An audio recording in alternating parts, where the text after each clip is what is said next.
Shalom. Shalom and welcome to the channel. If you're tuning in for the first time, my name is Symmanayah.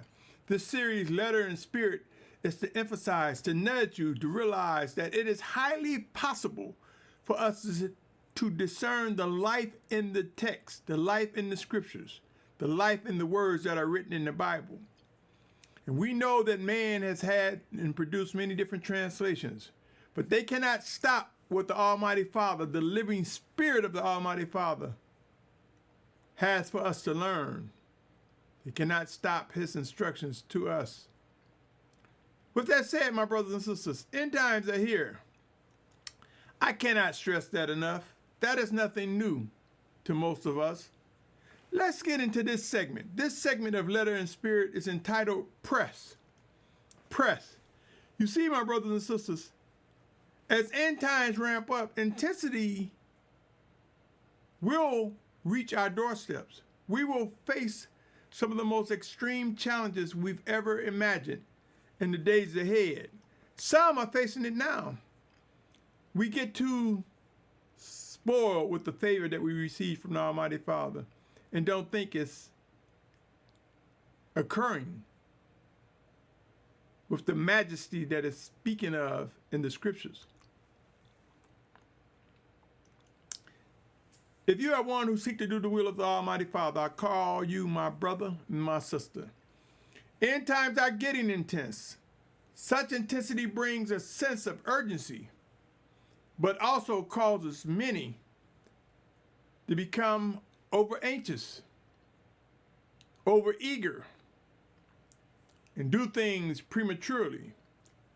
We will see that each of us will experience being pressed, my brothers and sisters, pressed on many fronts to make decisions, some of which we may not have realized we will be faced with. We cannot avoid being pressed. Before I give you an example of how being pressed could lead to death, let us visit some things to consider that may prepare us for being pressed, that may equip us with the tools necessary, the teachings necessary, so that we handle circumstances and situations once we are pressed.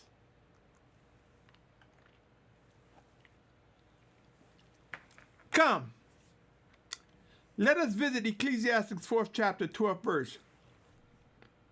Ecclesiastes 4:12. It reads, although one might be overpowered to withstand him, and the threefold cord is not readily broken. Press. We're not alone, my brothers and sisters. And if there's three of us, we can handle what we're pressed with better than one trying to go it alone. Proverbs 11:14 say, without guidance the people fall, but in great counsel there is safety. You see, so if we are among great counselors, or those discerning the voice of the Spirit of the Almighty Father, and we seek counsel that is wise, that is obedient to the Almighty Father, we'll know how to deal with situations when we are pressed. Proverbs 12:15 say the way of the fool is right in his own eyes, but he who listens to advice is wise. You see, though we may be pressed, my brothers and sisters, we are not alone and don't have to be alone. We can learn and be equipped with how to handle pressing situations. That was Proverbs 12:15. Proverbs 19:21 say, many are the plans in a man's heart, but it is the counsel of Yahuah that stands. The counsel of Yahuah. And remember, Yahuah works in us, through us, one towards another. Many of us fail to realize that.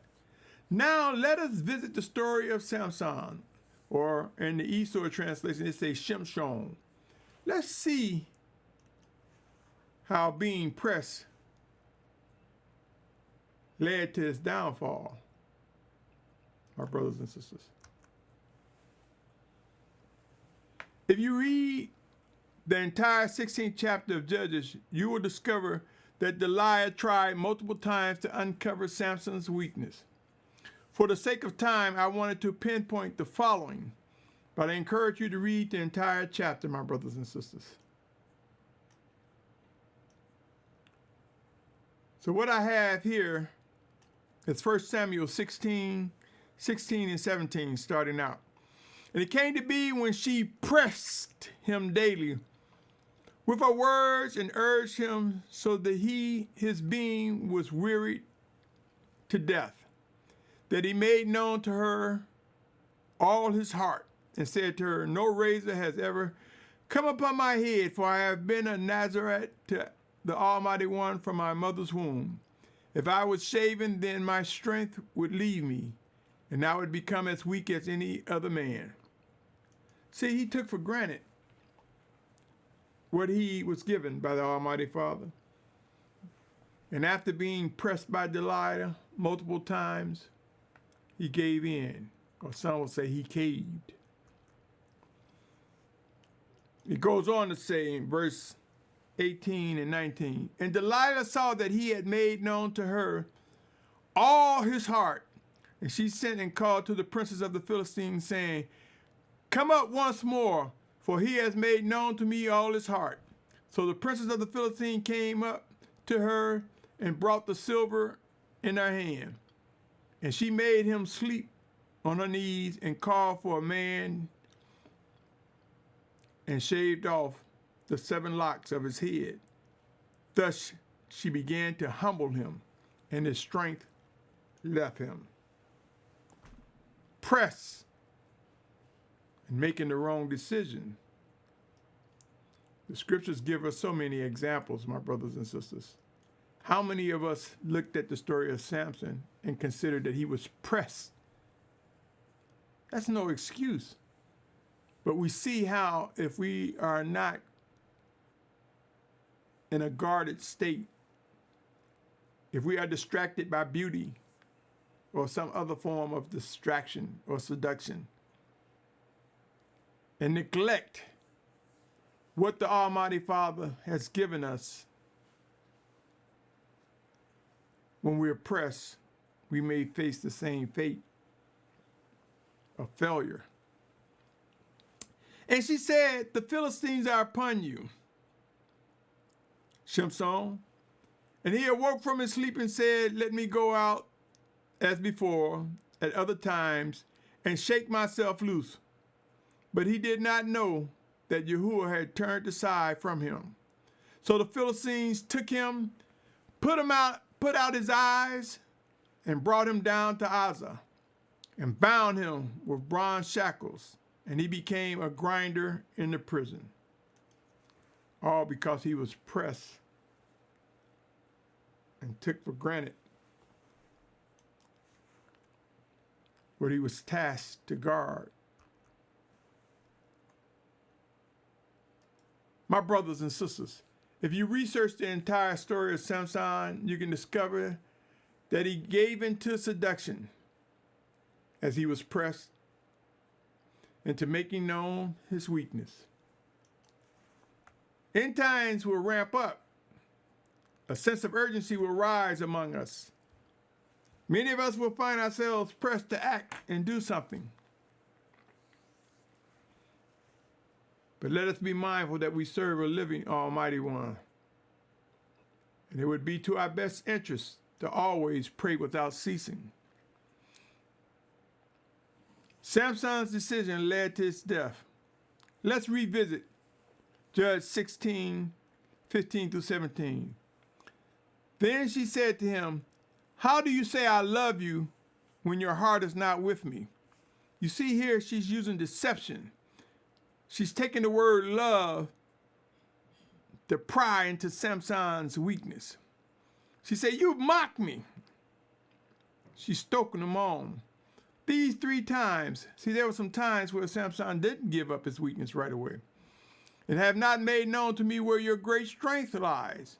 And it came to be when she pressed him, 16 verse, 16. She pressed him daily with her words and urged him so that his being was wearied to death, that he made known to her all his heart, and said to her, no razor has ever come upon my head, for I have been a Nazarite to Elohim, or the Almighty One, from my mother's womb.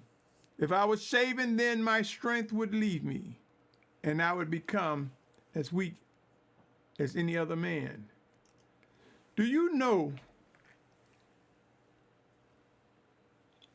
my brothers and sisters, are we aware? Well, let me come to that point in a minute. Let me continue, and I want something I wanted to say.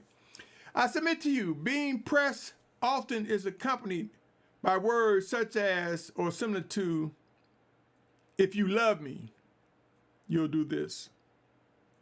Don't mock me. We are instructed in the scripture to examine all things. Remember, I mention it often. Philippians 1:9-11. For it provides instructions that direct us to examine all things, my brothers and sisters. Let me read it once again, as I do often in many of my messages. For such a time as this, is important that we learn how to examine all things, especially when pressed. It says here, Philippians 1:9-11, eSword version. In this I pray that your love might extend more and more in knowledge and all discernment. And let me pause for a minute. Many people don't understand what discernment is. I've heard people say it's a skill, it's a talent, it's a trait. Discernment is when the Spirit, ultimate discernment is when the Spirit of Yahusha reveals and we recognize the voice of the Almighty Father coming in Yahusha's name, revealing things to us, directing and guiding us. It is not some talent you can box and use like a wrench or a screwdriver or a tool like a kitchen knife. It is yielding to what the Spirit of the Almighty Father wants revealed to you, to me, to us. Let me go on to read. For you to examine the matters that differ in order to be sincere and not stumbling until the day of Messiah, being filled with the fruit of righteousness through Messiah, Yahushua Messiah, to the esteem and praise of the Almighty One. My brothers and sisters, we have an obligation to examine all things.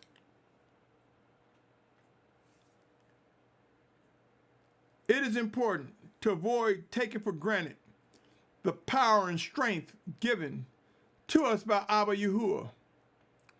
I am compelled to believe, my brothers and sisters, Samson took for granted his position of power.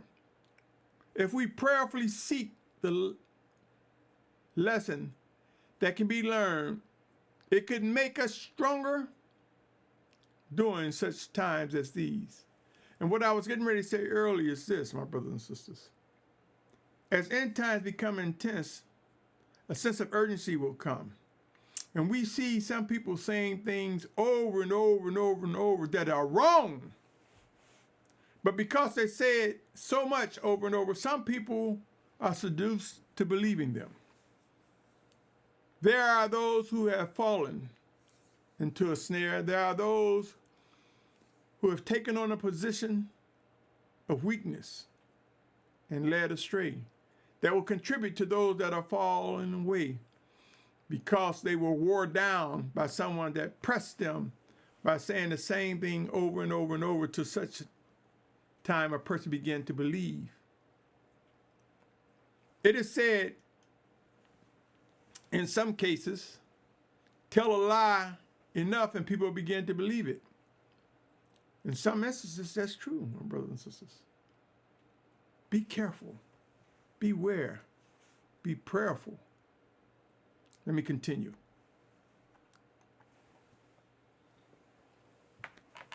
Come, let us visit another example dealing with press. Some translation may use the word urge. You see, with so many different translations and so many different English words, whether pressed or urge, the function is the same. A strong influence or an attempt to strongly influence a matter. Let's look at 2 Kings chapter 2, verse 15. 2 Kings chapter 2, verse 15 says, and when the sons of the prophet who were from Jericho saw him, they said, the spirit of Eliyahu rests on Elisha. And they came to meeting him and bowed to the ground before him. This occurred, if you back up, this occurred when Elijah was caught up in a chariot. And it goes on to say, and they say to him, they're talking to Elisha, look, there are 50 strong men with your servants. Please let them go and search for your master, lest the spirit of Yahuwah has taken him up and cast upon him, taking him up and cast him upon some mountain and into some valley. And he said, Elisha said, send no one. Here it is, they're trying to put doubt. People are testifying that they seen Elijah go up in a chariot. And they say, well, it's almost like they think the Almighty Father saying, oh, Elijah, I'm just playing with you. Go on back down. He's going to pull up in the chariot, then slam him against a mountain or throw him in the valley. Well, he could have. My brothers and sisters, if you knew Elijah, if you knew the Almighty Father, if you were able to discern acts of righteousness and realize that Elisha received the power of Elijah, Elisha received a double portion of Elijah's spirit. And he said, send no one. But look what happened. But they pressed upon him till he was ashamed, and he said, sin. So they sent 50 men, and they searched for 3 days, but did not find Elijah.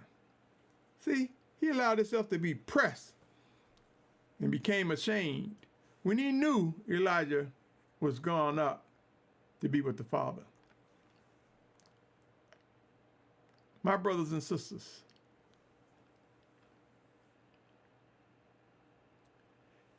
and it goes on to say, and they returned to him, for he remained in Jericho. He said to them, did I not say to you, do not go? Now you might say, well, wait a minute, you just read where he said sin. He said that sarcastically. And in that sarcasm, he allowed them to go. My brothers and sisters, during end times, we will discover we do not have time to waste just because we are pressed to say something, to do something. Do you think that in the passage I just presented,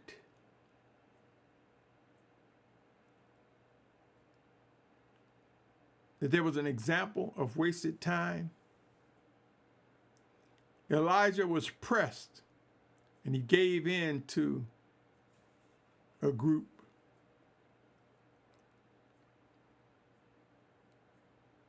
Those that pushed him to get what they want. Be careful, O Yahusha. Let me continue. Let's take a look at Matthew 7, 13 and 14. Matthew 7, 13 and 14. And I salute your patience, my brothers and sisters. Matthew 7, 13 and 14 say, enter through the narrow gate, because the gate is wide, and the way is broad, that leads to destruction. There are many who enter through it. Because the gate is narrow, and the way is hard, press, which leads to life, and there are few who find it. You see, there's a good thing in terms of being pressed. Press into obedience. Press into set-apartness. Press into righteousness. But we must be able to identify what is righteous versus what is wicked. Moving to 2 Corinthians 4, 7 through 10. 2 Corinthians chapter 4, 7 through 10 reads this. We have this treasure in earthen vessels, so that the excellence of the power might be of the Almighty One and not of us, being hard pressed on every side, but not crushed, being perplexed, but not despair, being persecuted, but not forsaken, being thrown down, but not destroyed, always being about in the body, always bearing about the body, the dying of the Master Yahusha, the life of Yahusha might also be manifest in our body. In our body. We can deal with it, my brothers and sisters. We can manage times of being pressed. My brother, my sisters, it is important to seek to grow in discerning the living voice of Abba Yahuwah, sent in Yahusha's name. Remember what is written. Let us not forget, it is the Spirit of Yahuwah that brings things to our remembrance. Consider visiting John 14:26. I mention it often. Let me read John 14:25 through 27 to you, my brothers and sisters, as I gradually come to an end. It says, these words I have spoken to you while still with you. But the Helper, the set-apart Spirit, whom the Father shall send in my name, he shall teach you all, remind you of all that I've said to you. Peace I leave with you, my peace I give to you. I do not give to you as the world gives. Do not let your heart be troubled, neither let it be afraid. We can handle being pressed, my brothers and sisters. There's power and strength. There's wisdom that the Almighty Father gives us. Let us grow to guard what has been given to us by Abba Yahuwah. Do not be pressed into doing things that could possibly lead to death.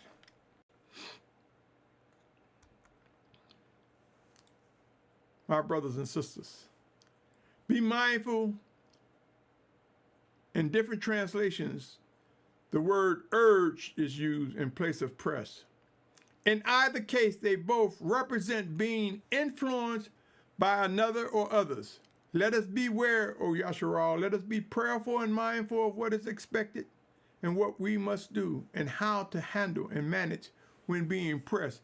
It would be wise to have discussions regarding experiencing where we face regret from being pressed to act. Let's talk about, I gave in and I shouldn't have. I made a mistake. We can share our mistakes and when we stumble so that another brother or sister won't face the same mistakes. If they're able to understand the wisdom that we're imparting, if we indeed learn from that mistake. Rise up and be equipped to handle times when we find ourselves pressed. For movement will come for Yahusha in ways that we have not imagined. Decisions must be made and will be made. Some good, some not so good. If you listen to this from beginning to end, I salute you, my brother, my sister, my family. I salute you and I thank you. If I said anything that is of encouragement to you, consider subscribing, share, like. My brothers and sisters, let us take advantage of the algorithm that YouTube allows to spread the things that will help strengthen one another. And we will see how it can make a difference. On that note, I say to you, thank you, and Shalum.